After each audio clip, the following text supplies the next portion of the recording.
Hi, I'm Dave March, the Spy Guy. Just kind of had a weird day. So I've been getting like little notes coming in through my internet all day long saying things. And I'm like, let me just move this over. Uh, just people commenting in some of my older videos. And uh, I did have been doing some party streams, which have been watched because of from friends from Vegas that I met on a recent trip. And we've been reconnecting and doing those videos. So I was like, I was used to having 10 or 20 people who was starting to watch some of those party streams. And I was thinking, oh, that's interesting. How many subscribers am I getting? And then today, I just checked my most recent subscriber count. And I thought, I was like, I should do a video, talk about this because it's like, oh, maybe 120, 130 people. Because my channel, before those streams, was like 104 people. And today I signed in just now and I saw this count on this channel is 547. I'm like, oh, okay. So I don't think that's from where these people are coming from. They're coming from another guy's channel that I've been visiting, and that guy's Gonzalo Lira, and or a few of the other people that I've interacted recently on his channel and a few other places. And now I'm watching these people coming in, and I'm like, holy crap! There's like uh, some interesting people having what I said. So in the past, mainly uh, early on, I realized in YouTube that like there was really three types of people in this world of YouTube. One are the people who are here to have fun, and that's usually what I looked at. I got my first 100 subscribers. Me and a couple friends were doing videos. We're talking about movies and pop culture, and like we would do our top five of a genre actor or director, or top five James spy movies that weren't James Bond or something like that. And now I got other people who are coming here looking at some of the old Land of Confusion stuff that I did. Basically, I was doing panel shows with friends whenever something breaks for what I call a conservative safe space. It's called Ricochet. And most of the videos there are interviews with Ricochet members. So we have a lot there. Sometimes we have political analysis where we would bring on a panel from that community and talk about what's going on there. So yeah, we have definitely had in the past where one of the people of that community is a martial artist. He's has like 100 books on 50 or 60 World War II type books or modern books written, plus hundreds of articles. Beats the hell out of me. I have my own series of articles, but nowhere near as prolific as Mark or Postmodern Hoplite, who is an ex-U.S. Army colonel, comes on and we would discuss the current things like when Afghanistan fell. I remember writing to them at the time, like, I think we should, before Kabul falls, maybe we should do a video panel on it. And by the time we got together to do that video, Kabul had fallen. So we also had, we've done stuff on Ukraine war where you all have various different positions on it. And if you can watch those shows to get that. And I'm much more, I'm not pro-Russian, as I've said repeatedly, but I'm anti-losing. And I look at the map and I see the West is losing because of we're buying our own garbage. We believe stuff that's not true. I've studied military history for 25 years. What we're seeing is not reflective of reality. And we literally believe things that are not true. And unfortunately, I'm constantly reminded of the British and the French in 1939-40 under Chamberlain and was it Renault? Can't never remember the French prime minister's name. They were coming up with these cockamamie schemes all the time because they believed they were winning. And then their armies ran into the Germans and they learned very quickly they were not. And they believed they believed their own hype. And that's what I see happening with Ukraine. It's like we are believing our own hype. Where Larry Johnson blog Sonar 21, you can find it out there. He talks about this all the time, that he has contacts within government agencies in the United States, and they're just telling them, they're just taking the information from the Ukrainians at face value. They're doing no independent verification on the reports. And it's like, you can't believe those people. They're going to tell you what they want you to hear. And that's the problem we're seeing a lot with the West, is that people are hearing what they want to hear instead of what's actually the truth. And because of that, we could blunder into a disaster of epic proportions. And that's why I'm like not why I'm going out and talking about these things.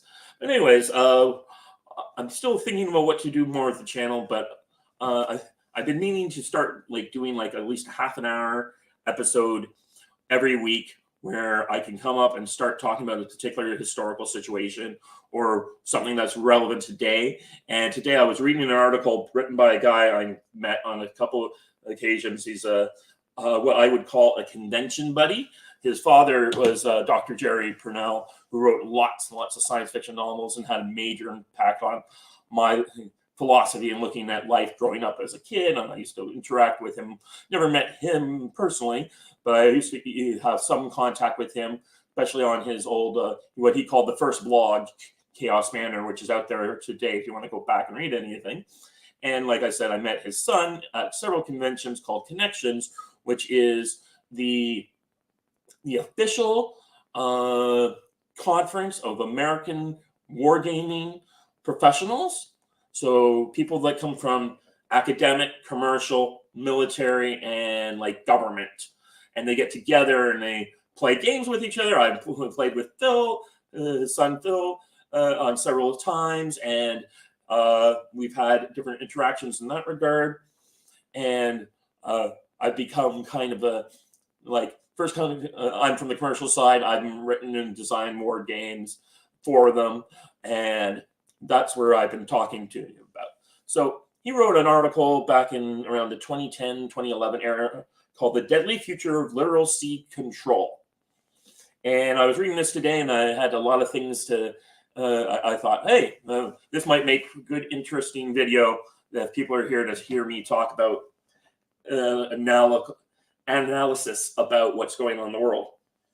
In an age of precision strike weapon proliferation, a big ship navy equals a brittle fleet. So his problem, and he's done this a lot of times. He wrote an article about 4 or 5 years ago, and that's where I first met him.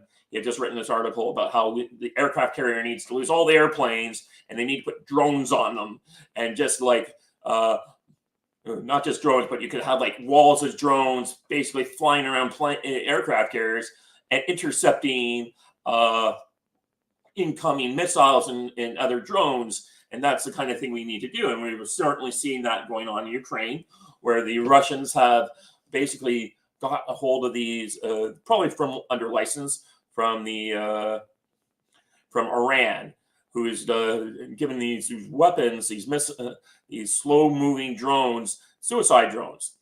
And what's been interesting in that is that these weapons are basically all our enemies have been making weapons that are designed specifically to defeat the West. And our obsession with things like big aircraft carriers, big missiles, slow, clunky F-35s, we've gone down the wrong way on design path for aircraft and for naval vessels. And this was an article kind of dealing with that. So what is it? He's pointing out the building a fleet that is not adapted to either the future mission set or rising threats. It's being built centered around aircraft carriers and submarines. Surface ships are being constructed either as escorts for the carriers or ballistic missile defense platforms. So the entire U.S. Navy is based around 10 giant aircraft carriers. And despite people like Peter Zeihan going along, we'll have aircraft carriers in the future and then have lasers. I haven't seen the lasers yet. And until those lasers are developed, you have the Russians have a hypervelocity missile that moves at 10 times the speed of sound, and the only thing that can shoot it down is the Aegis defense system. And by the time these things flying at the surface of the like 10 meters off the ground on the surface of the ocean reach the aircraft carrier, those aircraft carriers will be on fire before the Aegis can even get off a round. And that's a problem. Like, the Americans have said their aircraft carriers are like hitting on one of our cities, and it's true because there's 5,000 sailors on these things. So even if you're not using hypervelocity missiles, but if you fire off, say, 100 missiles, which we see the Russians do every single day in Ukraine, at 5 ships and you surrounding the aircraft carrier, how many 100 of those missiles do you think can be shot down? 100? Or you really think Aegis is going to destroy 95 cruise missiles? Like, holy crap! And they might do it. Probably does pretty good against those Iranian drones, but I wouldn't want to bet the future of the free world on whether or not a $10 billion aircraft carrier is going to survive 10 or 20 incoming cruise missiles based on the 1 or 2 Aegis defense ships that are surrounding them. But that's what we're doing. Did you know all 5 aircraft carriers that the Americans got are floating around Europe right now? There's 10 aircraft carriers.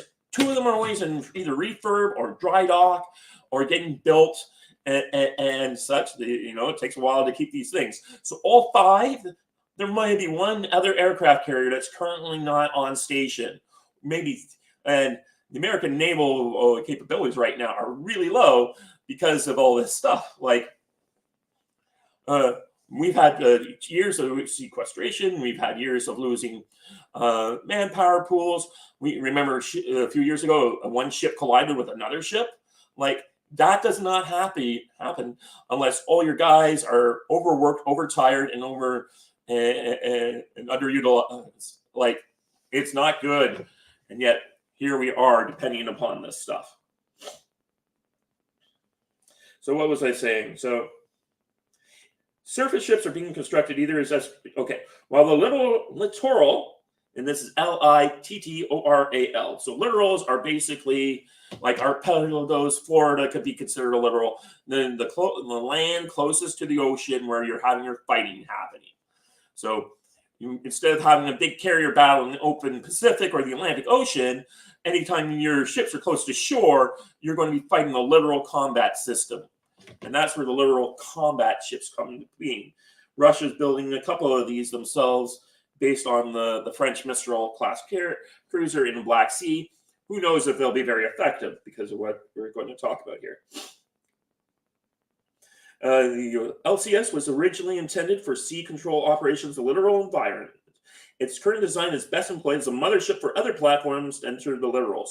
The result of all this is a brittle and thus a risk-averse fleet that will not give us influence, may increase the likelihood of conflict, and will reduce the range of mission options available to the National Command Authority. This was written 11 years ago. Do you think we're hearing about 5 aircraft carriers in the middle of the Atlantic? Yeah, that brittle fleet, that inability to respond to crises because we got all our eggs floating around in the Atlantic basket. That's a problem, and this is talked about 11 years ago. This trend is not unique to the Navy. Like other services, it has been operating since the end of the Cold War in unchallenged environments. Yeah, it's no longer unchallenged. People are challenging those environments. For the last 12 years in particular, the United States has been operating against opponents who do not have the means to seriously challenge it in multiple areas such as air, sea, cyberspace, and other domains. However, due to the proliferation of precision strike regime weapons and sensors, cruise missiles, these domains are increasingly being contested, and the sea, particularly in the littorals, may become one of the most threatened of all these domains. Littorals, like Taiwan. Sea control is the reason to enter for a navy. The littorals have become and will increasingly be critical to the global economy and joint operations. To be relevant, a fleet must have the ability to secure the littorals, dispute them, or, as just as importantly, exercise in them in the face of an enemy who will contest them. The Chinese have been building those freaking little miniature islands off the coast of their things, putting in a whole bunch of missiles things, and now trying to deny, or in case of war, will deny the ability of American fleets or allied fleets from passing through sea lanes. And as that means, we'll have to go longer. This is something that happened in the Second World War. As soon as Italy entered the war, the British, and I've done this, I've played the game, World in Flames, where I had a lot of convoys floating through the Mediterranean, to which upon the Italians said, wow, he's got way too much stuff. I just declare war, blew up my convoys. I was like, ah! And he had been sent an army in. I was able to at least get enough troops into Egypt to prevent his army from storming across me because I had left too much behind. But and he failed on his attack on Malta. It was a long time ago. A little digression, but that's kind of the thing we're going to see in these kind of conflicts. So that's so. But oh yeah, that's why. And then that forced me, of course, to ride my convoys, extend a lot of points, moving my ships around the Horn of Africa and down through that. So I couldn't be running through 10 resource points through the there anymore. I got cut off, and it cost a lot of time and effort. I learned my lesson that day about proper escorting. And that's what wargaming will teach you. That's the people think it'll tell you stuff about history, and it does a little bit about that. But the most important thing that we've talked about at wargaming conferences is that wargaming teaches you process. You go through the steps. You learn. You have to make those decisions that the other guys made. You have to do the thing, and you learn your lessons. You take your lumps, but you learn a lot just by going through the process that you never get through just reading it through the book. You're getting so nothing like is quite like the lessons you teach yourself. Okay. Sea control is the raison d'etre for a navy. The littorals have become and will increasingly be critical to the global economy and joint operations. To be relevant, a fleet must have the ability to secure the littorals, dispute them, or just as importantly, exercise in them in the face of an enemy who will contest them. Different platforms perform each of these tasks some more effectively than others, which should drive fleet architectures. As the proliferation of weapons changes the littoral environment, U.S. Navy will be forced to examine fleet architectures and make some significant changes to remain viable. This is due to the poor staying power of surface vessels in relation to their signature in the face of these rising threats. This new deadly environment will have tactical, operational, and strategic implications for the fleet and will require significant changes if the fleet wishes to remain effective. And that's what we're seeing. We're not seeing these kind of changes that were necessary. We have, I said on a few occasions, an Army and Navy procurement system and design philosophy that's excellent for making Raytheon and Lockheed Martin shareholders rich. And I am a shareholder in both those companies, and I'm making a lot of money. But I'm not getting much of my defense for it. We need to rethink ourselves. The Russians are running 3 shifts a day building cruise missiles that they don't seem to be running out of. Yet, we're going to be talking about all this other stuff. Meanwhile, the United States has just put up for bid 12,155 millimeter rounds up to tender. They're receiving tenders on this stuff. They're running out of, we are running out of bullets and cannons and guns. We're just sending our inventory to Ukraine where it's getting destroyed, and the Russians are sitting there. And something else that I should mention, the Russians have a manpower pool of anywhere to 10 to 15 million men because they continue to operate on a partial conscription-based army. They raise 600,000 men every year to go through basic training and to get all this experience. And most of them don't go and stay in the Army. The Army is much more smaller professional force. But this means you building up a reserve force of people you can draw upon in wartime to fill your ranks. No one in the West can do this. The only country I think that still has conscription in the West is Finland. Everyone else is basically relying on what the British Expeditionary Force of 1914 model of we have a very small, highly trained, professionalized army. But the problem is that highly trained, specialized army is designed to basically fight Afghan tribesmen armed with AK-47s and RPGs. It is not designed to fight an army that has 10,000 artillery pieces that they're going to fire at you every day at World War I rates of fire. Like, we don't have that anymore. We have no training. When is the last time you've heard about an American corps level exercise? They probably have. I don't think they've done one since the lead up to the first Gulf War. corps, by the way, is 2 to 3 divisions. So basically, oh yeah, we have the brigade combat team. Apparently, the Russians don't do that. They tried it and they decided, this is actually a terrible design plan. So the history of warfare for most of the 20th century was the eventual creation of what we call divisions. Goodbye, suspected spam. Right? He keeps calling me. I don't know why. Anyways, so a division is the main fighting unit throughout most of the 20th century. The Revolution military affairs started going to brigade combat teams because they're flexible. But the idea of that is that you could bring 3 brigade combat teams and get a division, and they use that as their building block. But it doesn't seem to have the strategic depth to survive on the modern battlefield. Excellent for fighting Afghans in Afghanistan. Not goat herders armed with AK-47s in Afghanistan or Iraq, but not so great when you're fighting like division level forces. So let's go 4 squads to a platoon, so about 10 men. 4 squads to platoon, so 40 to 50 men. 3 platoons to the company, so 150 men. 3 to 4 companies to the battalion, so 600, 800 men. 3 battalions to the regiment or brigade for 1,800 to 2,000 men, 1,800, regiments, 3 regiments or 3 brigades to the division, so about 15,000 men, and then 3 to 4 divisions to the corps, 60,000 men, and then 3 to 4 corps to the army group. And it's like really rare to see an army group today. I only thought we were going to be seeing stuff like that in India and Pakistan War, or if we ever saw the great breakout of what would be? Sorry, I'm thinking. Oh, if North Korea and South Korea ever actually went to odds with each other, North Koreans basically have an army designed to fight as on the annals of deep battle formations that the Russians used in the Second World War. But really, the problem with deep battle is no one else has any armies big enough for you to use it on.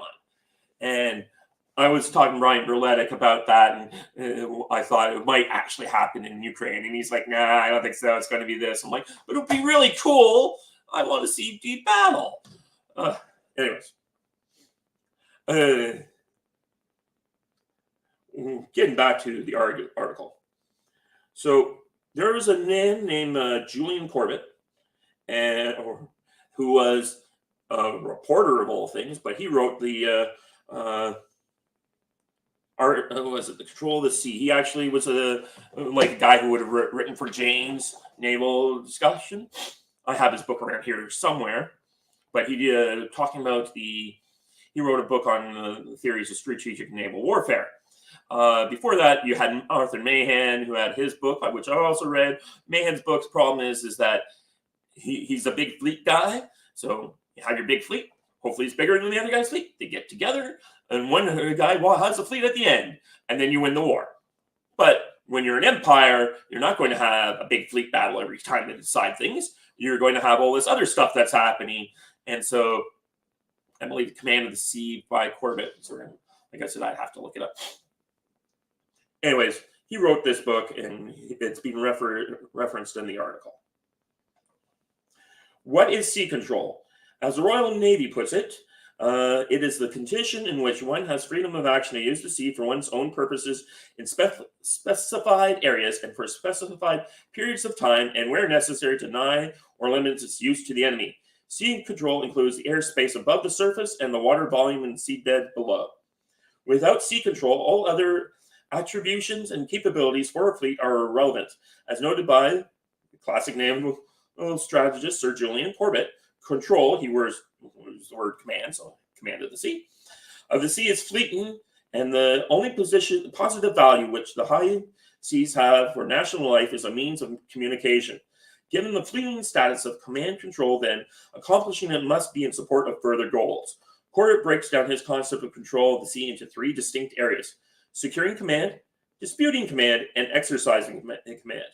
Where securing enables exercising command, Disputing may deny or at least reduce the ability of an opponent to use the sea for his own purposes. So to appear unable to accomplish Corbett's three elements is unbalanced, particularly if it cannot do so in the critical littorals. Execution of Corbett's three areas can roughly be translated into three current mission areas: scouting, maritime interception operations, and destruction. Enemy forces and merchant ships must be located through scouting, while ships and merchants could be simply swept from the sea. More often than not, there is a need to be present to shape events and conduct visit, board, search, and seizure, or MIO, in support of sanctions, proliferation reduction, or other operations short of unrestricted warfare. Also, just showing the flag. You just want to have a presence here. We are supporting me. We're doing all this goodwill fleet trips. We're going to do all these other things. But my voice is starting to go. But I wanted to give people, since people seem to be, like I said, I just went up from 140 subscribers to 500, and I felt maybe I should start providing content, and I've been meaning to, and you guys kind of gave me a boost. So I'll be covering more of that in a future one of these update episodes, right. I'll probably do 1 or 2 episodes a week. I'll be covering other articles like this. Some of them will be historical. I'll be giving you some of my perspective on those historical events. We'll be getting into things like did you know that Hitler tried to have the big three assassinated at Tehran, and how ridiculous a story that is? We'll get into things like some of the stuff I've written about in the past, like the Red Orchestra. Then we'll start getting into stuff that's happening today, and we'll just kind of all blend it all in here. And hopefully you guys will like what you see. Like I said, so if you like this and you want to, like, share, and subscribe. And I hope to see you guys around here. I'll be doing, like I said, I'll try doing this twice a week. Thank you. Bye-bye.